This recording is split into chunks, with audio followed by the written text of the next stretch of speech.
புதுச்சேரி சட்டப்பேரவை தேர்தலில் போட்டியிட இளைஞர் காங்கிரஸ் மாநில செயலாளருக்கு வாய்ப்பு வழங்கக் கோரி இளைஞர் காங்கிரசார் போராட்டத்தில் ஈடுபட்டுள்ளனர். இதுகுறித்த கூடுதல் தகவல்களை செய்தியாளர் ரஹ்மானிடம் கேட்கலாம்.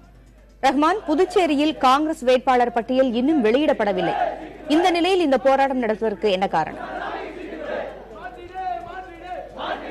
கண்டிப்பா பூங்குழலி, அதாவது புதுச்சேரி மாநிலத்தில் இருக்கக்கூடிய 30 சட்டமன்ற தொகுதியில் கூட்டணி கட்சி சார்பில் 21 தொகுதியில் காங்கிரசும் 9 தொகுதியில் திமுக போட்டியிடுகின்றது. இந்த நிலையில் காங்கிரஸ் சார்பில் போட்டியிடக்கூடிய வேட்பாளர் பட்டியல் இதுவரை அறிவிக்கப்படவில்லை. இந்த நிலையில் நெட்டப்பாக்கம் தனி தொகுதியில், அதாவது இளைஞர் காங்கிரஸ் மாநில பொதுச் செயலாளர் முத்துக்குமாரசாமி என்பவர் கடந்த தேர்தலில் போட்டியிட்டார். இந்த தேர்தலிலும் அவருக்கு வாய்ப்பு அளிக்கப்படும் என்று பேசப்பட்டு வந்த நிலையிலே அந்த பகுதியில் அவருக்கு பதிலாக வேறு ஒரு வேட்பாளர் அங்கு அறிவிக்கப் போவதாக தகவல் கிடைத்தது. இதனைத் தொடர்ந்து இளைஞர் காங்கிரசார் கிட்டத்தட்ட 200க்கும் மேற்பட்டோர் மாநில காங்கிரஸ் கட்சி அலுவலகத்துக்கு முன்பாக ஆர்ப்பாட்டத்தில் ஈடுபட்டார்கள். இந்த நிலையை தொடர்ந்து அவர்கள் திடீரென தீக்குளிக்கும் முயற்சியிலே கிட்டத்தட்ட ஒரு 5க்கும் மேற்பட்ட தொண்டர்கள் ஈடுபட்டார்கள். அப்போது அவர்கள் மீது தண்ணீரை ஊற்றி அவர்கள் அனைத்து அவர்களை காப்பாற்றினார்கள். இந்த போராட்டமானது தற்போது தொடர்ந்து நீடித்துக் கொண்டிருக்கின்றது. இது குறித்து இந்த போராட்டத்தில் ஈடுபட்டிருக்கக்கூடிய இந்த பகுதியை சேர்ந்த இளைஞர் காங்கிரஸ் சுரேஷ் நாம் கேட்போம், என்னதுக்காக இந்த போராட்டத்தை தீவிரப்படுத்திருக்கீங்க? புதுவை மாநிலத்தில் கடந்த 2011ஆம் ஆண்டு நடைபெற்ற சட்டமன்ற தேர்தலில் நெட்டப்பாக்கம் தொகுதியில் காங்கிரஸ் சார்பாக நமது புதுவை மாநிலத்தின் இளைஞர் காங்கிரஸ் பொதுச் செயலாளர் அண்ணன் முத்துக்குமாரசாமி அவர்களுக்கு சீட் வழங்கப்பட்டது. சுமார் 10,000 வாக்குகள் பெற்று தோல்வியடைந்தார்.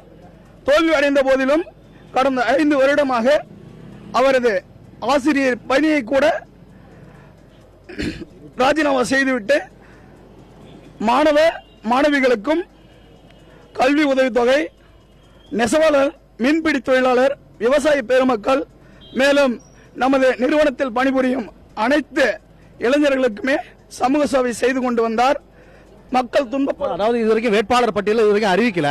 இப்போ இங்க எப்படி வேட்பாளர் மாத்திருப்பாங்கன்னு நினைச்சு எப்படி நீங்க இந்த போராட்டத்தில் வேட்பாளர் பட்டியல் இதுவரை அதிகாரப்பூர்வமாக அறிவிக்கவில்லை.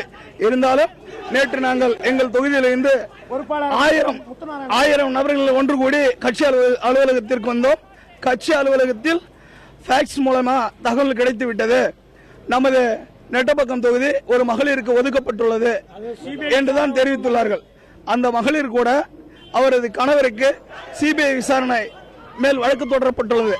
அந்த நபருக்கு அதாவது தொடர்ந்து அந்த தொகுதி வேறு ஒரு மகளிருக்கு கொடுத்ததாக தகவல் கிடைத்ததாக இந்த போராட்டத்தில் அவர்கள் தற்போது தீவிரப்படுத்தியிருக்கின்றார்கள்.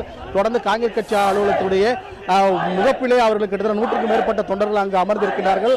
மேலும் எந்தவித அசம்பாவிதம் நடைபெறாமல் இருப்பதற்காக போலீசார் எதிர்ப்புறத்தில் அவர்கள் நின்று பாதுகாப்பு பண்ணி ஈடுபட்டு வருகின்றார்கள். பூங்குழலி.